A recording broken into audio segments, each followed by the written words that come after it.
Lucky is a crime thriller television miniseries created by Jonathan Tropper for Apple TV.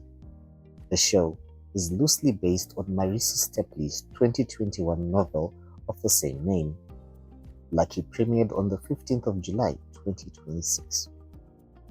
The series follows Lucky, a con artist caught in a multi-million-dollar heist that goes sideways and now must outrun their past, the FBI, and a crime boss who wants their pound of flesh. But Lucky gets off to an intriguing start. A $10 million double cross sets off a high-stakes game of cat and mouse packed with gunfights, car chases, and tense grifts.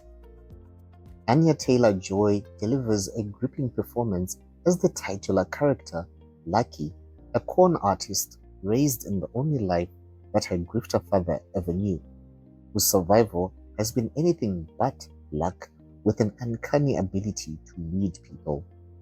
Luciana Lucky Armstrong is an enigmatic blend of resourcefulness, vulnerability, BS, and badassery. Timothy Oliphant is also having a great time as Lucky's father, oozing laconic charm while escalating the chaos with self-assured cockiness. The father-daughter dynamic gives the show much of its emotional depth and provides a better understanding of Lucky's choices and behavior. The supporting cast is also up to the task.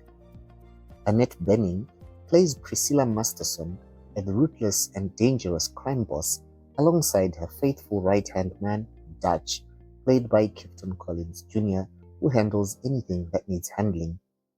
And Jen Ellis-Taylor plays the world-weary FBI agent, Billy Rand, who is determined to bring down Priscilla if it's the last thing she does.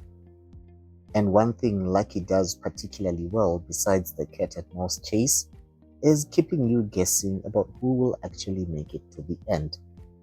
The bad. The series leans heavily into crime drama tropes, making some parts predictable. It does, however, redeem itself with a few surprising twists and a cavalier approach to its characters.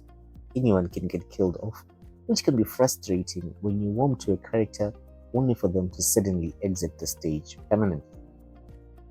The writer's idea of creating mystery also relies heavily on withholding information or keeping certain plot elements deliberately vague. Unfortunately, this sometimes creates something that feels more convoluted and implausible than genuinely mysterious.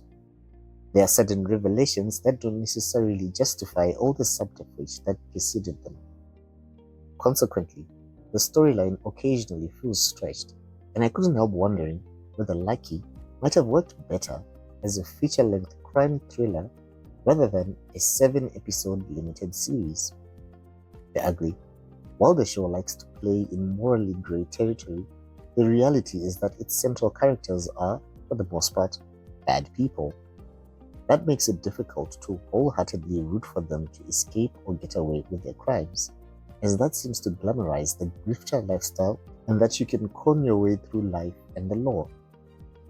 And you may eventually find yourself rolling your eyes at the sheer frequency with which Lucky manages to slip through the fingers of both federal agents and seasoned mobsters. She's so lucky. The show does, however, make an effort to demonstrate that some of its characters are battling their own moral failings and in their warped way trying to make the best of the cards they were dealt with. But understanding someone's circumstances doesn't necessarily give them a free pass for their villainy, if you live by the gun. Final thoughts.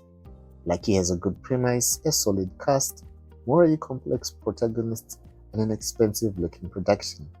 It has all the ingredients of a hit crime thriller, provided you're willing to suspend disbelief, overlook the cliches, and forgive a few plot holes. Have you watched Lucky? Does it sound like something you would watch?